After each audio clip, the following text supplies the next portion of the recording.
esta segunda jornada del Coloquio Internacional de Ecocrítica que hemos titulado Intersecciones entre el texto literario y el medio ambiente en Centroamérica. Para inaugurar la jornada de hoy tenemos la conferencia que dictará el doctor Nicola Senyaro.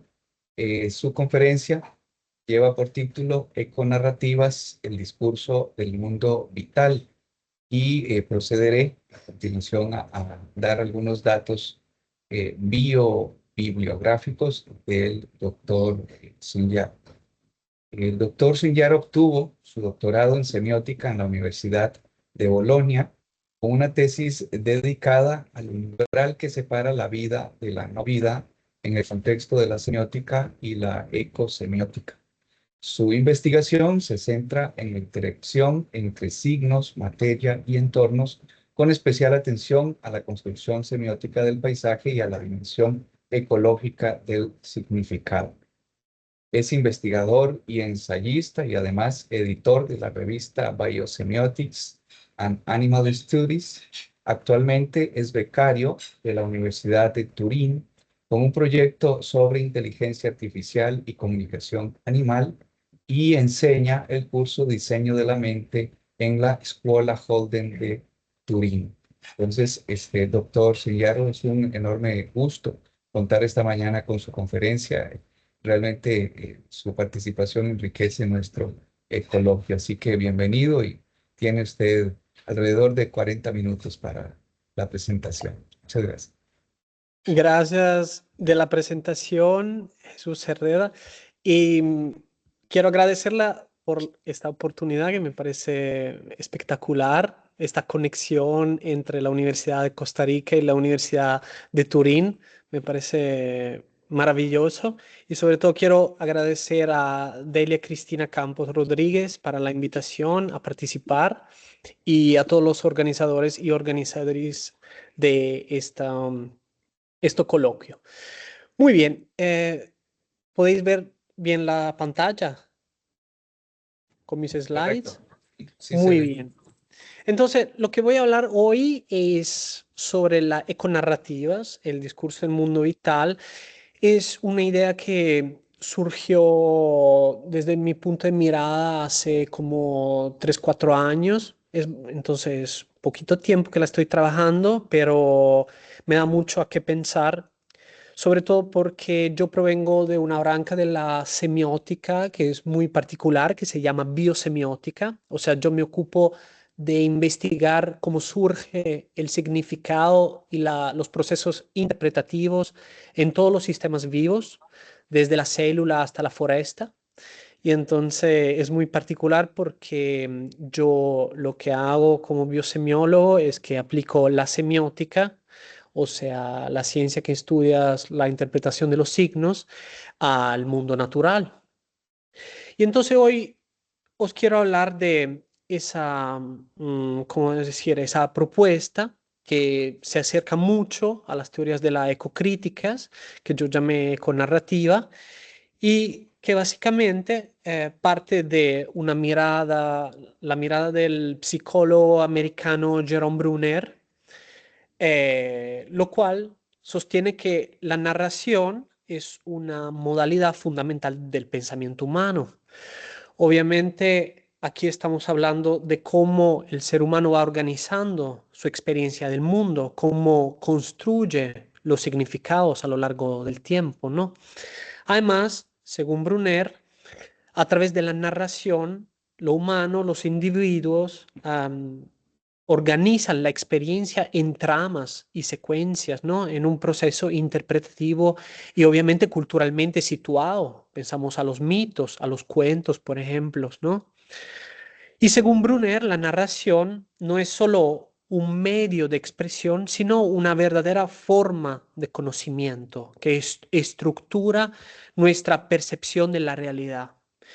Y eso es particularmente relevante en el campo, obviamente, de la semiótica, pero también de la filosofía y de la ecocrítica y de la lingüística, porque eso nos hace pensar cómo, cómo podemos, cómo es capaz el ser humano de comprender la alteridad a partir de una cosa que es básicamente muy humana, que es la narración, o sea, el lenguaje verbal.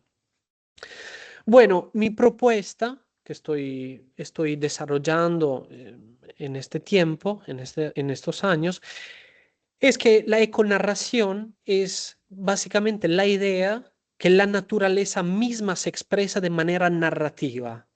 Y eso no se tiene que entender como una metáfora, sino literalmente, o sea, como una forma expresiva de la naturaleza en sí mismo. Y lo veremos con la presentación de hoy. O sea que la naturaleza se puede, obviamente, expresar de una manera narrativa, y eso es mucho contraintuitivo, independiente de la interpretación humana. No solo los seres humanos construyen historias sobre el mundo natural, sino que la naturaleza misma se desarrolla según tramas, secuencias y significados que pueden leerse de manera narrativa.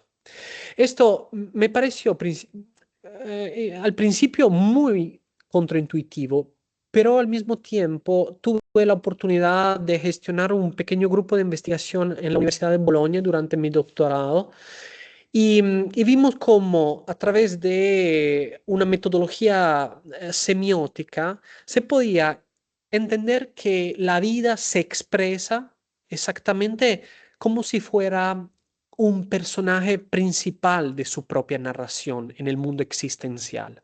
Ahora lo digo así en manera, como decir, muy abierta, muy borrosa, pero lo vamos desarrollando en esta media hora.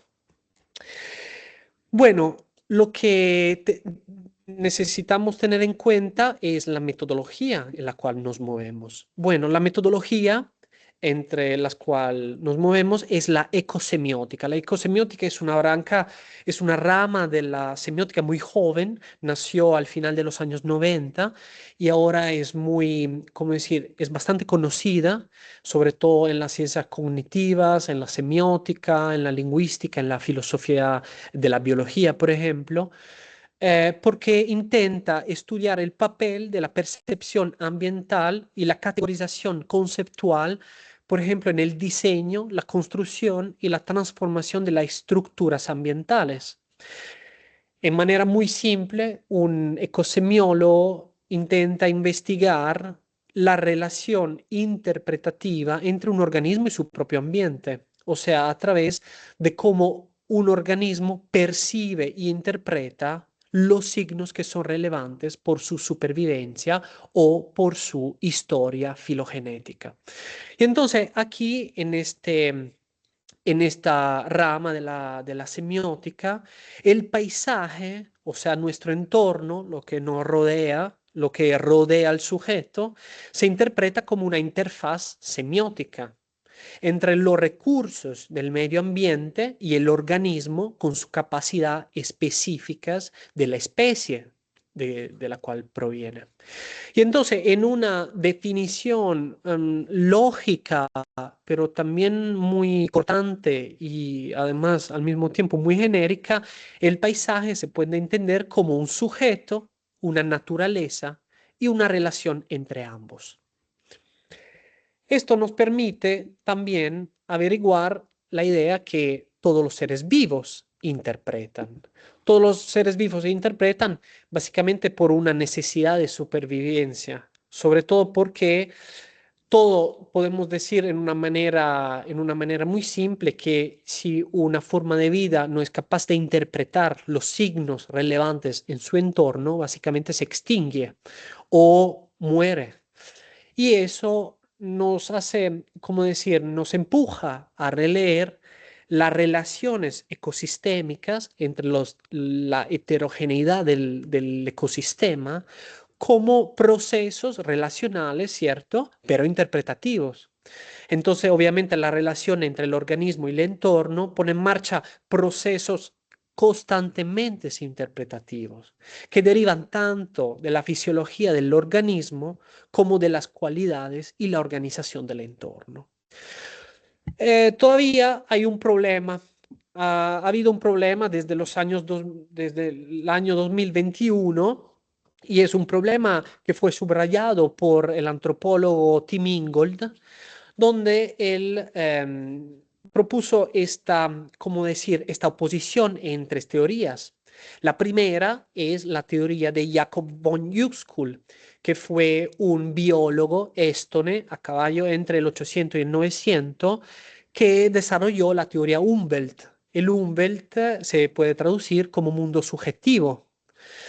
El Umwelt es una teoría que desarrolla la idea que los organismos vivos no reaccionan pasivamente a las condiciones ambientales, sino que contribuyen de manera decisiva a través de ciclos de percepción y respuestas a la formación de su mundo vital.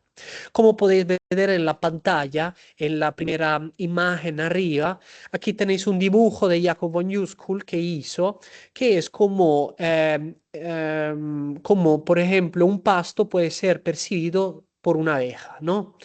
Aquí a la izquierda podéis ver un dibujo de la abeja en una flor y a la derecha podéis ver los signos que son relevantes por esa abeja, con estrellas, por ejemplo, bolas, etcétera. Eso significa que en una cierta medida, solo los signos que son relevantes por la especie son detectados por la abeja. Pero todos los otros signos que no son relevantes, la abeja básicamente no lo ve. Y esa es la teoría Umwelt según la cual nosotros vivimos en esta burbuja significante, donde, por ejemplo, nosotros humanos podemos ver una banda de colores que otros seres ven en manera más extendidas o en manera más reducidas. Y entonces, esa es la idea que es el organismo que construye el mundo significante alrededor, ¿no? En oposición hay la teoría del psicólogo James Gibson sobre el nicho. Bueno, el nicho es el conjunto de oportunidades y limitaciones que el entorno ofrece a una especie, definido por su estilo de vida. Abajo podéis ver una imagen de lo que se llama affordances, o sea, la forma de un objeto que tenemos a nuestro alrededor nos invita a cogerlo o tomarlo o agarrarlo en una cierta medida y no en otra, ¿no? Entonces, como decir, una copa de vino, una taza, nos invita a agarrarlo en una cierta medida. ¿Por qué? Porque su forma está hecha en una manera que nos invita a movernos en ciertas otras maneras. Según Gibson, es al opuesto de Uexküll, es el ambiente mismo a ofrecernos los signos que serán relevantes para nosotros. Y entonces, Tim Ingold ofreció esta, como decir, oposición entre metodologías de análisis sobre la idea que desde un lado es el organismo que construye el ambiente significante y del otro lado es el mismo medio ambiente que nos ofrece un mundo ya significante. Bueno, el punto crucial de esta diferencia se radica en el hecho de que sea el organismo que da sentido al mundo o el organismo que extrae el significado de él. Entonces, la pregunta que hoy en día hay en la biosemiótica, pero también en la psicología ecológica, ¿es el animal un creador de sentido o un buscador de sentido? Eso es un problema, obviamente, que pertenece también a la lógica filosófica, porque si nosotros entendemos que esto es un problema fenomenológico del espacio, de cómo el sujeto percibe el espacio, entonces es un problema en el cual, por ejemplo, es la participación material y cognitiva de un cuerpo en el espacio que es problemática en sí mismo.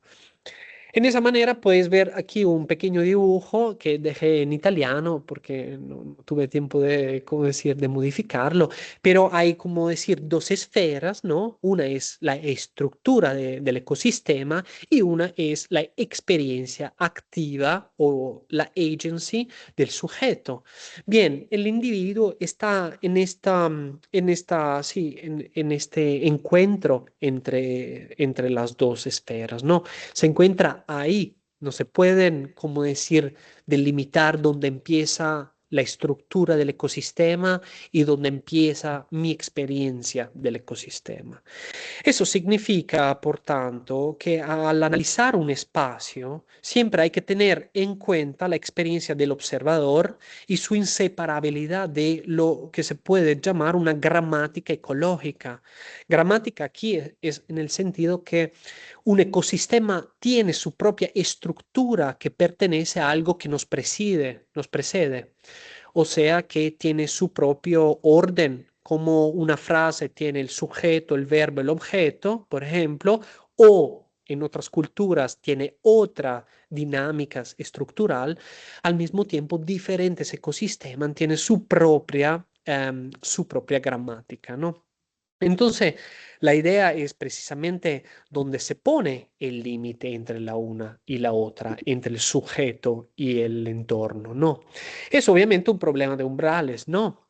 Y la idea de la econarrativa es precisamente aquella de cuestionar la existencia de una línea divisoria entre el individuo y el entorno. Es una cuestión que es dirigida por gran parte de las teorías posthumanistas, por ejemplo, de las ontologías materialistas. Estoy pensando en Donna Haraway, Rosie Braidotti, por ejemplo, en Karen Barad o Jane Bennett, o también Timothy Morton, por ejemplo, ¿no? Entonces la idea es precisamente cuestionar la existencia de una ontología de la diferencia. Porque podemos preguntarnos con verdadero sentido hasta dónde llegan los sentidos y el espacio subjetivo de una entidad, de una criatura. Existe una dimensión común que permita la permeabilidad entre los elementos, una especie de gramática elemental que nos permita comunicarnos, ¿no?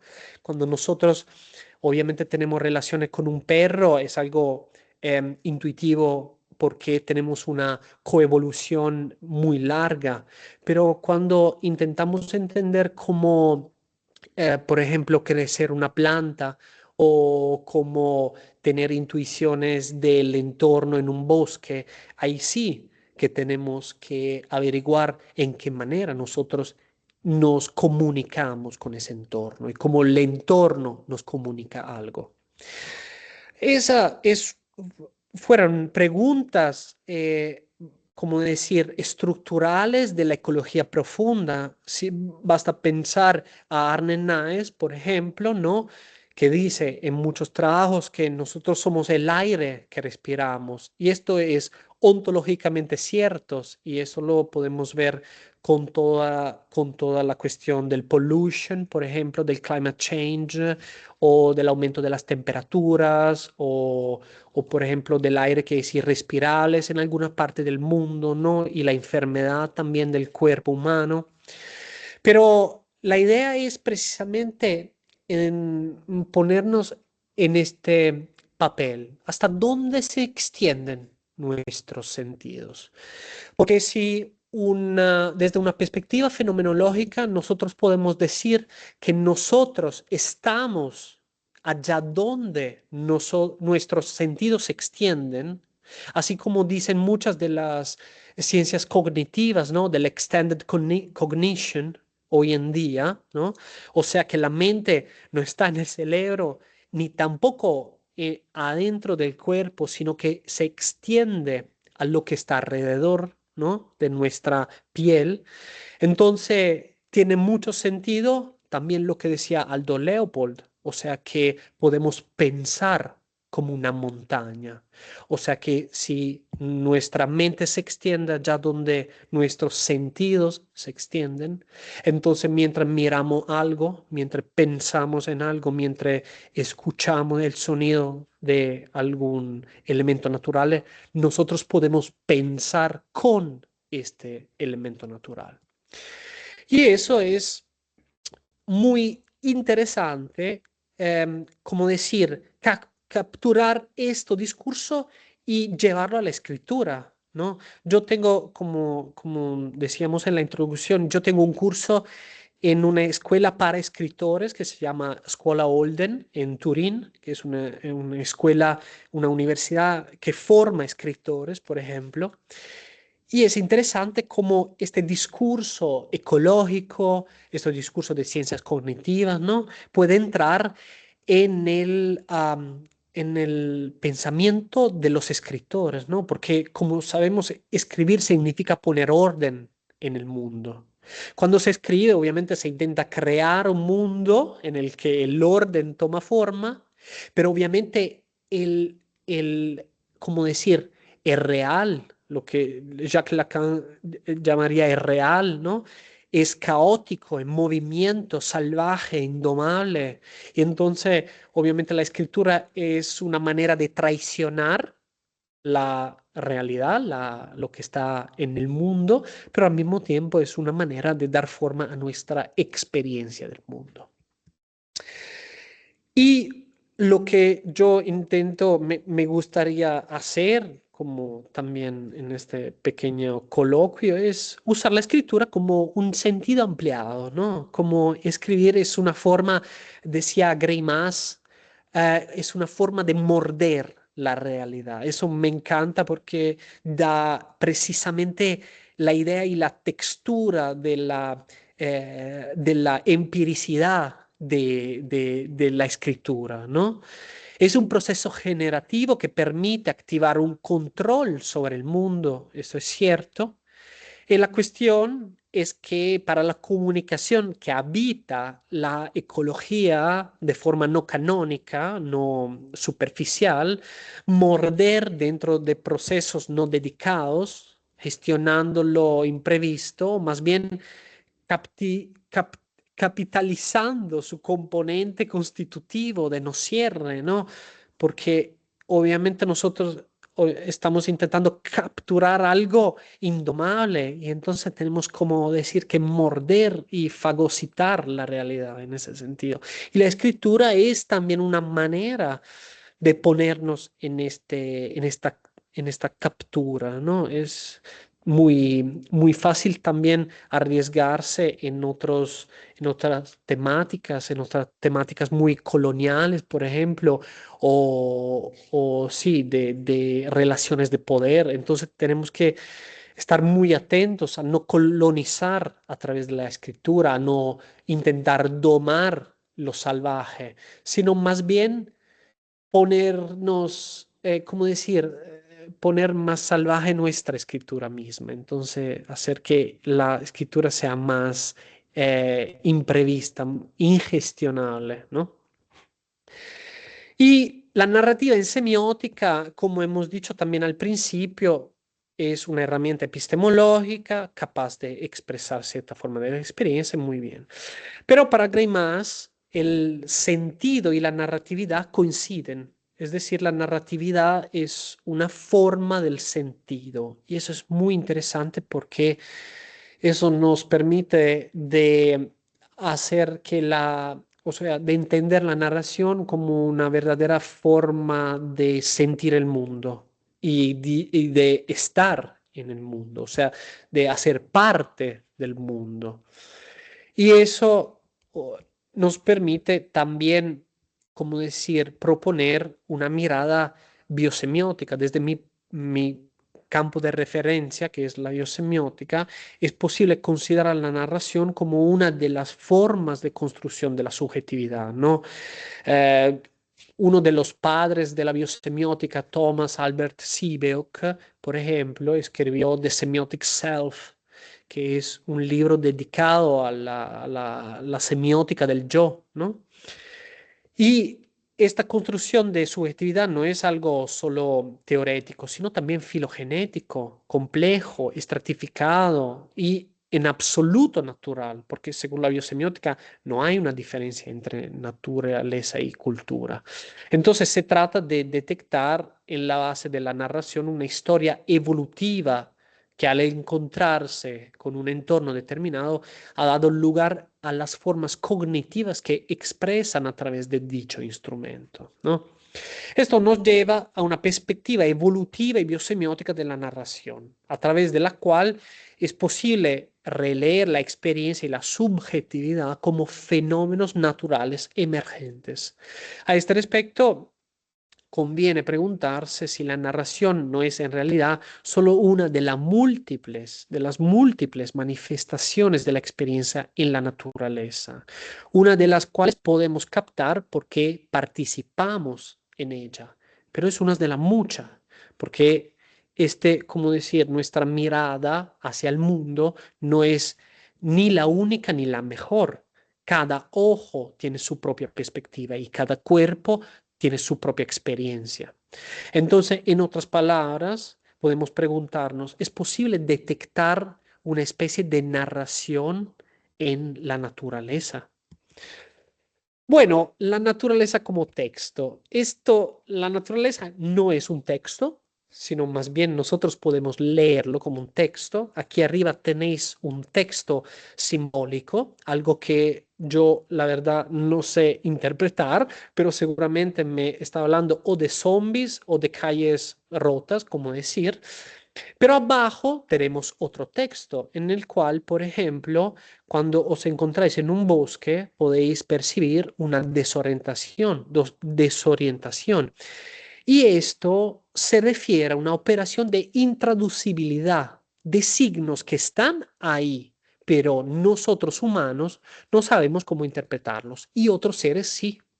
Entonces, como yo, por ejemplo, en una calle me puedo orientar gracias a signos que son obviamente culturalmente situados, son simbólicos, son indexicales, por ejemplo, al mismo tiempo, en un bosque yo pierdo la posibilidad de interpretar signos que existen y que otros seres, por ejemplo, criaturas que viven en el bosque, saben interpretar. ¿Y esto qué nos dice? Nos dice que los códigos de la naturaleza existen más allá de la mirada humana y de su única forma de semiosis.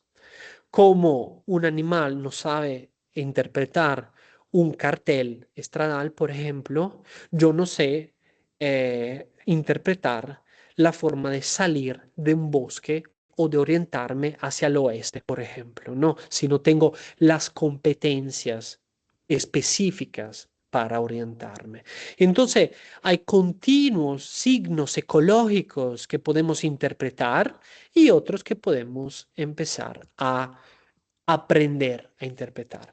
Como os decía antes, tuve la oportunidad de gestionar un grupo de investigación. Aquí estamos en esta foto atrás de la Universidad de Bolonia, donde yo con mi equipo estuvimos haciendo exactamente eso, o sea, analizar la naturaleza como un texto, con una metodología semiótica o ecosemiótica. Por ejemplo, fuimos en este parque, que de hecho es un parque abandonado de la universidad, donde en teoría no se puede entrar, pero fuimos ahí precisamente para investigar. Y le dije como decía, a los estudiantes, de escoger una forma de vida y describir su programa narrativo. O sea, como si tuviéramos que contar una historia, pero a partir de la mirada del observador nuestra y a partir de la forma de vida que estamos observando. En ese caso, por ejemplo, mi forma de vida era Ledera y Ledera tenía un programa narrativos, por ejemplo, de irse en su objeto de valor máximo, que era el sol, por ejemplo, pero también había otra forma de vida que vivían adentro de la Edera y gracias a la Edera se podían reproducir. Y empezamos así a observar la naturaleza como un texto ecológico, ¿no?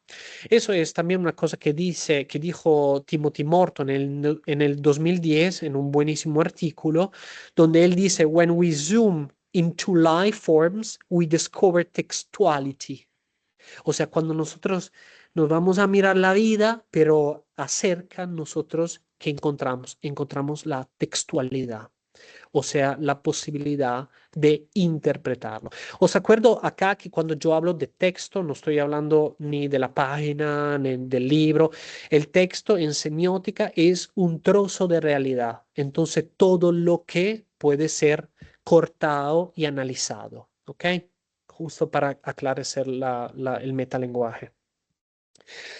Ahora bien, la econarrativa que yo intenté desarrollar aquí en manera, como decir, provisional, en manera indirecta, es lo que dice exactamente eso, cartel, que podéis ver en la imagen. Ask not what your planet can do for you. Ask what you can do for your planet. O sea, a veces la presión, por ejemplo, ambiental nos dice de hacer algo, nos invita a hacer algo, ¿no? Y entonces, en el cuento, por ejemplo, del climate change, del cambio climático, del aumento de la temperatura, de la pérdida de biodiversidad, de la depauperación de la tierra, ¿no? Es la tierra misma, es Gaia el actor principal de esta econarrativa. Esto significa que cuando, por ejemplo, la sociedad se mueve siguiendo el impulso y la atracción de los no humanos y la agencia del medio ambiente, es posible trazar una narrativa en la que el actor principal no es el hombre. El actor acá en realidad se tendría que decir actante más bien para ser más abiertos, ¿no? Sino la expresión es de la naturaleza que actúa a través del hombre. ¿Eso qué significa? Significa que a veces, hago un ejemplo muy práctico, ¿no? Aquí en Europa tenemos mucho este movimiento ecologista pacífico que se llama Extinction Rebellion, ¿no? Los activistas que hacen, básicamente hacen disturbo no violento al orden público. ¿Para qué? Para que la policía intervenga, lo arrestan, no sé cómo se dice en español, sí, lo cojan, lo arrestan y lo pongan en la cárcel. ¿Por qué? Porque así la atención mediática se puede concentrar en una temática que está dirigida no a quien va como decía, la cárcel, sino más bien a la problemática climática, ¿no? Pero ¿quién empuja esos chicos y esas mujeres y esos padres de familia a irse a la calle y irse a la cárcel? El mantel ecológico mismo le pide que actúen en una manera. No es que alguien se levanta por la mañana y dice, bueno, ¿y qué hago? Bueno, voy a hacer disturbo no violento y voy a la cárcel. No, es que el medio ambiente nos está comunicando que hay que hacer algo, ¿no? Nos empuja. Hay una agency de la naturaleza que nos coordena la sociedad, ¿no? También nos coordena la ecología, nos coordena, por ejemplo, las poblaciones indígenas a la revolución, nos coordenas, por ejemplo, a, a intentar hacer que un río sea reconocido por la ley como un ser vivo, ¿no? Por ejemplo. Y en ese sentido podemos comprender los patrones existenciales, las relaciones ecosistémicas e incluso nuestros sentimientos, emociones, pensamientos y movimientos como parte de una única práctica enunciativa econarrativa. Una práctica propiamente enunciativa, o sea, enuncia, que se va en esa discursividad ecosistémica. Y entonces, para concluir este coloquio, quiero, quiero mostrar cómo en realidad narrar no es algo que se hace, es algo que se encuentra. Porque al igual que Humberto Eco sostenía que lo que no se puede teorizar se debe narrar, por ejemplo, Tim Ingold afirma que narrar es encontrar, no describir lo que ya se ha encontrado. Y quiero terminar con esta cita que me parece muy interesante de un libro recién publicado en el 2021, Correspondencias de Tim Ingold, donde él dice, es lo que he llamado correspondencia, no en el sentido de una coincidencia coincidencia exacta o un simulacro con las cosas y los acontecimientos, sino en el sentido de nuestra respuesta a lo que ocurre interviniendo, preguntando y replicando, como si estuviéramos inmersos en una correspondencia postal. Para mí, encontramos el mundo, es una invitación, una exhortación, incluso una orden a unirnos a esta correspondencia. Y os agradezco mucho por vuestra atención y si tenéis preguntas, no sé si hay tiempo, o podéis mandarme un correo o preguntar acá si hay tiempo. Gracias por su atención y gracias para explorar conmigo estas econarrativas. Muchas gracias, doctor Nicola Sendiaro. Tenemos unos 5 minutos para un par de preguntas, quizás. Realmente me pareció muy interesante la conferencia, así que nuevamente muchas gracias. No sé si alguien del público querrá hacer una pregunta. Si no, yo tengo una por acá, tal vez se la puedo decir. A mí me llama mucho la atención esto de la ecosemiótica y cómo se pueden interpretar, por ejemplo, los elementos naturales, pero me recuerdo también, yo soy de estudios clásicos, digamos, por cualquier cosa, me recuerda también un poco el auspicio, digamos, o el arúspice, ¿no? El ver cómo las aves de alguna manera nos dan información. Aplica también para esos elementos, en el sentido de que, claro, en el arúspice tiene una connotación, digamos, mágica de revelar un poco el futuro o algo así, ¿verdad? Pero en este caso, ¿cómo funcionaría dentro de ese marco de econarrativa, digamos, el ser humano que pueda interpretar algún signo a través de la naturaleza, ¿verdad? Sí, Sí, o sea, la econarrativa en realidad se puede aplicar a cualquier fenómeno ecológico. Y con ecológico, yo lo que entiendo es básicamente lo que pasa adentro de nuestra, ¿cómo decir?, de nuestro planeta, ¿no?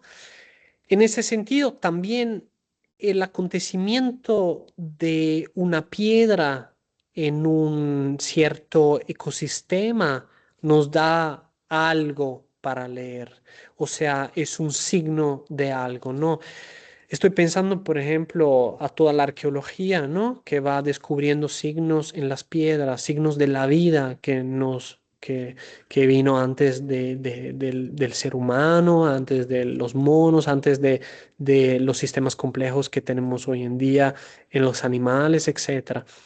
Entonces, la econarrativa es una metodología, eso es una metodología aplicativa a leer de cierta manera como un tejido narrativo las relaciones ecosistémicas. Y eso no pertenece al ser vivo, no vivo, al orgánico, al inorgánico, tampoco a la diferencia entre sujeto y objeto. ¿Por qué? Porque la idea es de tener una, como decir, una mirada según la cual cualquier objeto de análisis es en realidad un sujeto de su propia historia. Y la idea de la econarrativa es de intentar expresar la historia de ese sujeto, que es sujeto propio de su entera existencia.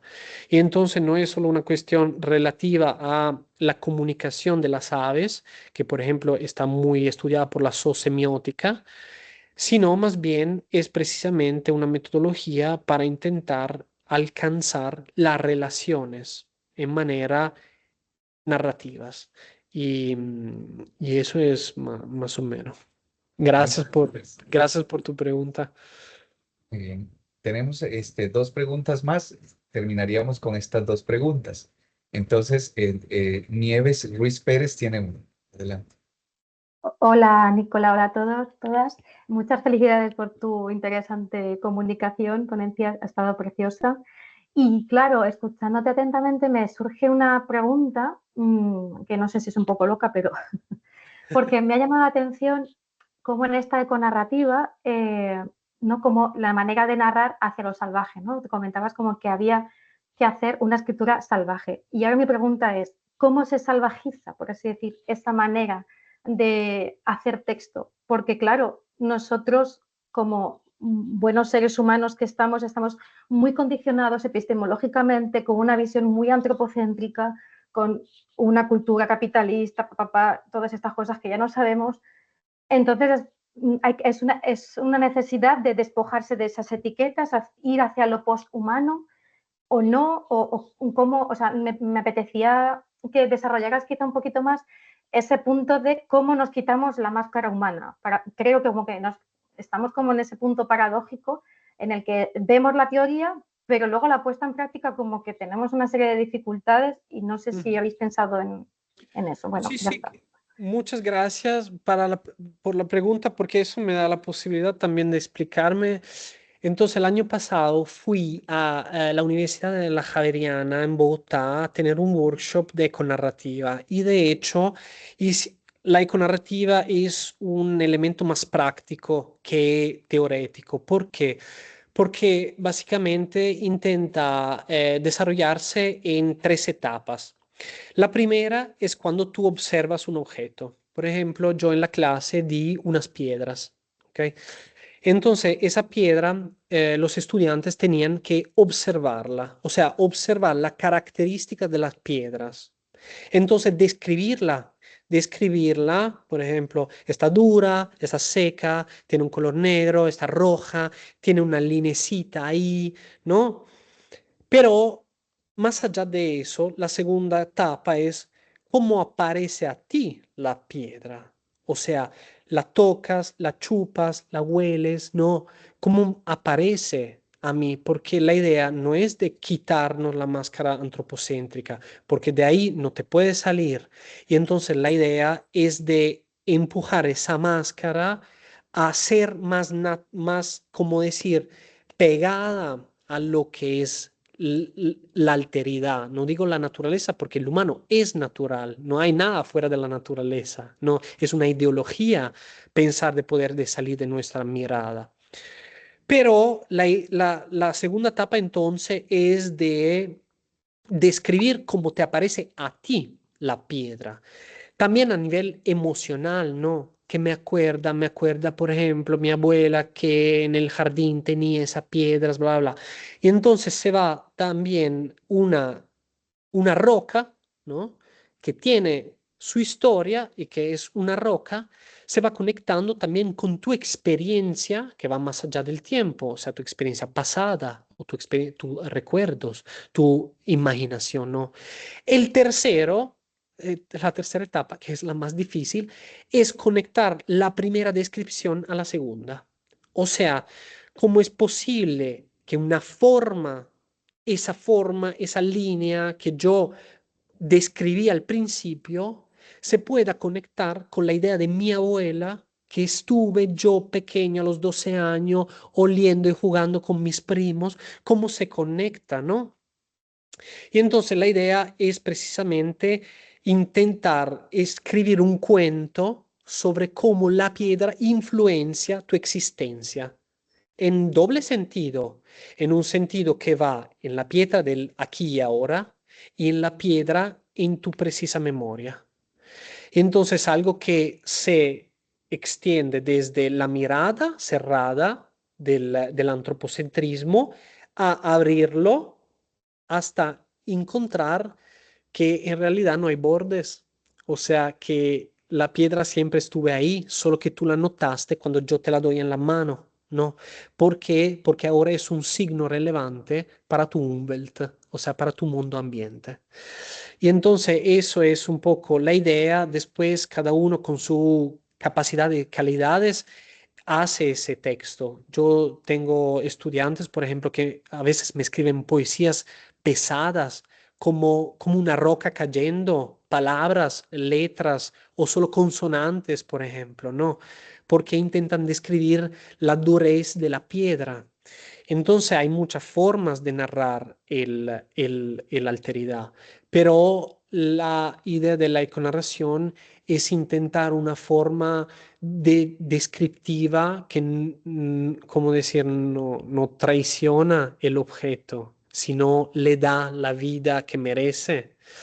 Además, entre la segunda y la tercera etapa, yo solitamente muestro una imagen de donde yo cogí la piedra, porque hay una piedra que llega desde el centro de Turín, y entonces una piedra que pertenece a nuestra cultura y que los reyes de Italia cruzaron pisando, bla, bla, bla, y otras que cogí en la montaña. Y entonces el ecosistema donde la piedra pertenece cambia la historia y la sensación de uno.